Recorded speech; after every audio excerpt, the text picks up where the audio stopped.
Saturday morning, May 11th, 2019, and I'm at the depot in Ely, Nevada as Nevada Northern Railway steam locomotive number 40 backs down onto its excursion train to get ready for the first run of the day.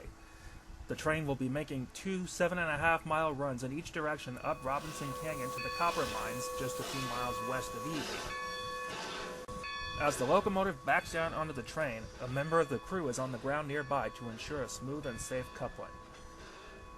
We're going to be riding this train up Robinson Canyon to the copper mines just outside the town of Ruth and back, but more on that in a little while. First, we're going to take a look around inside the yard and locomotive shop complex before boarding the train for the run up Robinson Canyon. The railroad has 4 steam locomotives, 2 of which are currently operational, with the other 2 either under or awaiting restoration. The railroad also has a very large-sized fleet of vintage first-generation diesel locomotives from a variety of locomotive manufacturers.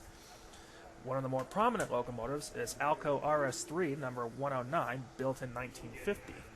Sitting on the adjacent track is former Southern Pacific SD9 number 204, built in 1956 by EMD. This locomotive was owned by the SP and a secondary mining operation before coming to the Nevada Northern in 2001. Sitting just across from the 204 is another Alco RS locomotive, number 105. This is an RS2 that was built in 1945 and originally operated in New Mexico for the Kennecott Mining Company before coming to the Nevada Northern in 1949. The locomotive operated for many years on the Nevada Northern before being sold off to the Water and Power Department of the City of Los Angeles along with number 109. Sitting next to it is General Electric 85-ton switcher number 81. Built in 1941, this locomotive was primarily used as a switcher at the smelter in nearby McGill, Nevada to spot cars in the yard there, as well as to spot carloads for the rotary dumper operation that was located at the same location. Sitting just on the opposite side of number 105 is the railroad's iconic rotary snowplow, which was built in 1907 by the American Locomotive Company and spent its entire working life on the Nevada Northern. Sitting on the adjacent 2 tracks are the railroad's iconic Steam Crane A and a center cab diesel switcher locomotive along with a flat car full of locomotive parts. What looks like a rusty hulk of metal is actually Nevada Northern Railway 280 Consolidation steam locomotive number 81, built by Baldwin Locomotive Works in 1917.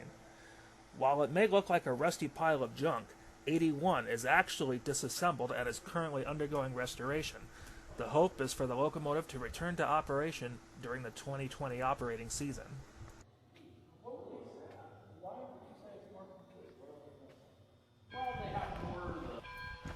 After I finished wandering around inside the engine house, I then decided to move outside and further explore the rail yard. Just a few tracks across, next to the old repair-in-place building, you can see a former Southern Pacific hydro-cushion boxcar, along with a small string of 2 ore cars, plus the tender from number 81, which is sitting outside while the locomotive is in the shop being rebuilt. And coming in on the track closest to where I'm currently positioned is 280 locomotive number 93, which is the largest of the 2 currently operating steam locomotives on the Nevada Northern Railway. And just like many of the diesels in the railroad's collection, this is also an Alco product, having been built in 1909.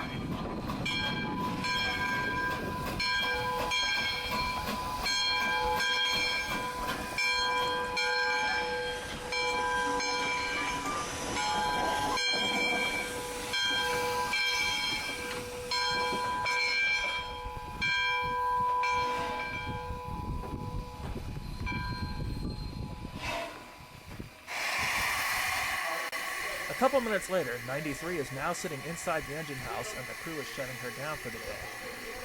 While this locomotive is a 280, which was primarily used as mainline industrial switchers and on branch lines, she is a fairly large locomotive for an engine of her type. Scattered on various yard tracks around the rail complex is a very large collection of vintage freight cars that date back to the early days of the railroad beginning in 1906, like these wooden boxcars from the American Car Foundry Company. Completed in 1906, this railroad hauled copper ore from the surrounding mines all around Ely to an interchange with the Southern Pacific Railroad's main line at Coburn, Nevada, almost 150 miles to the north, until 1983 when the last remaining smelter in the area was closed. What makes the Nevada Northern Railway so fascinating is that its entire mainline trackage, plus the whole repair shop, yard, and depot complex here at East Ely are still 100% intact. During its service years, the railroad hauled copper ore from the mines around Ely to the concentrator at nearby McGill, about 10 miles north of here, as well as hauling goods and passengers to and from the outside world. After the last remaining smelter shut down in 1983, the Nevada Northern Railway sat unused for several years until 1986, when the Kennecott Copper Corporation decided to donate the entire railroad and all of its assets to the city of Ely. The railroad then reopened a year later as a tourist operation in 1987 and has been in continuous operation ever since. Now it's time to climb on board the train for the ride up Robinson Canyon to the old mining district at Keystone, about 8 miles southwest of Ely. The locomotive pulling our train today is Nevada Northern number 40, a 460 10-wheeler built by the Baldwin Locomotive Works, which has been in service on the Nevada Northern ever since its construction in 1910.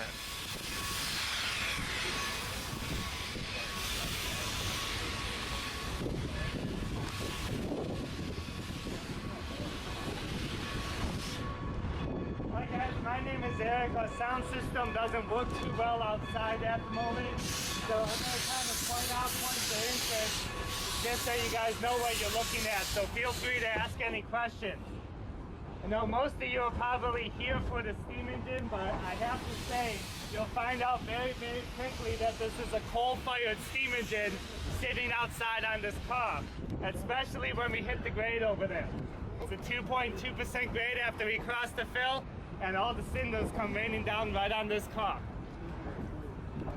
Wait. Worth it if you ask me. Yeah. Oh, I don't know what That's what we're seeing, I think. That's the train we have in our... Yeah, it's called a high schooler or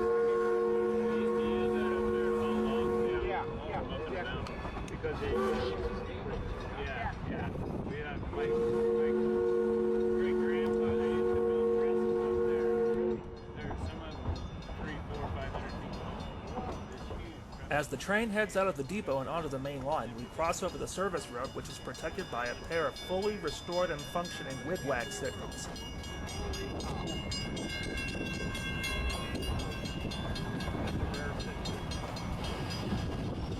We left someone behind. I think.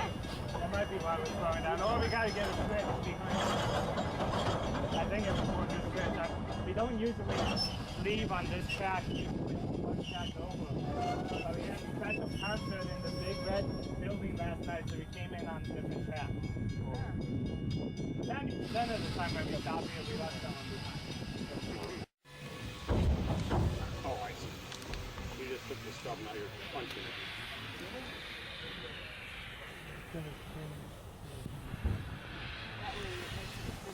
Yeah, absolutely. Thank you.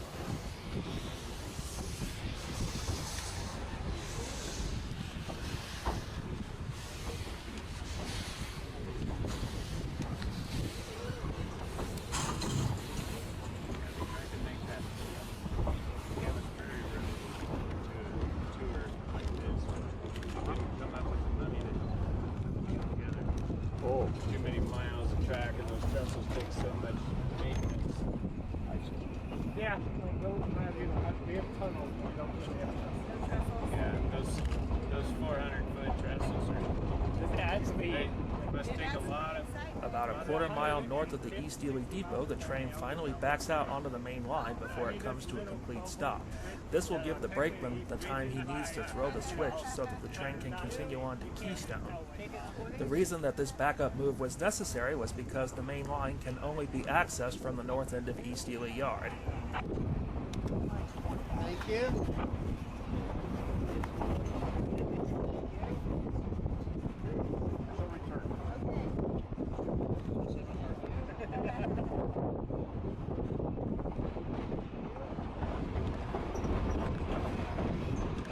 So how many of you are making the tip on your way visiting Ogden and everything else. Hey. Everybody. Okay. I figured it was pretty much that long.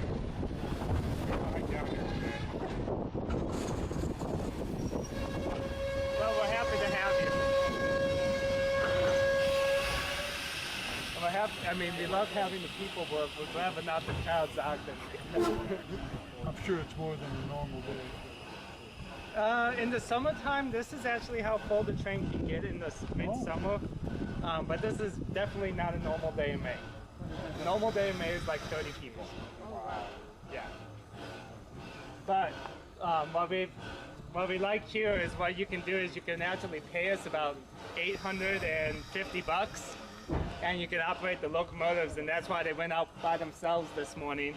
And we're happy to say that over the last week we did 3 of them a day. 10:30, at 12 o'clock, and 2:30, and they were all sold out.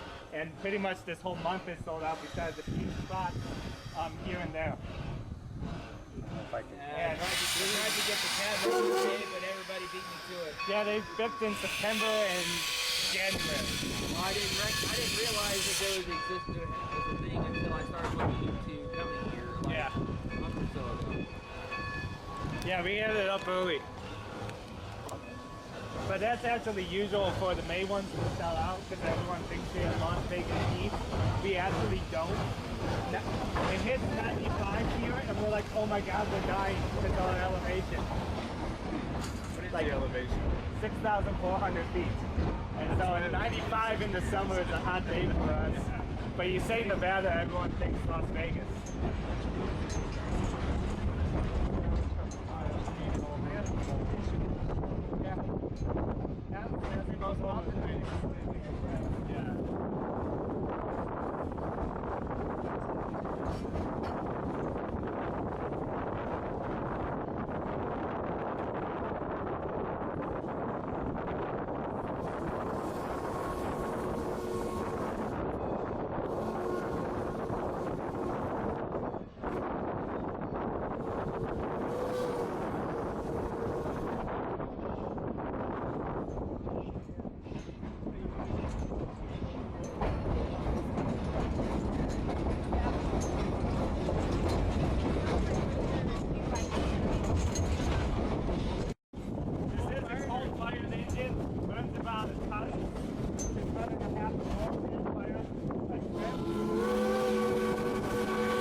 Something like that.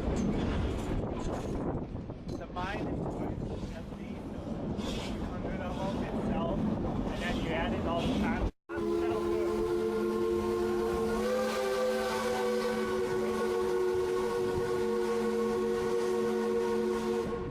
This is going to be interesting.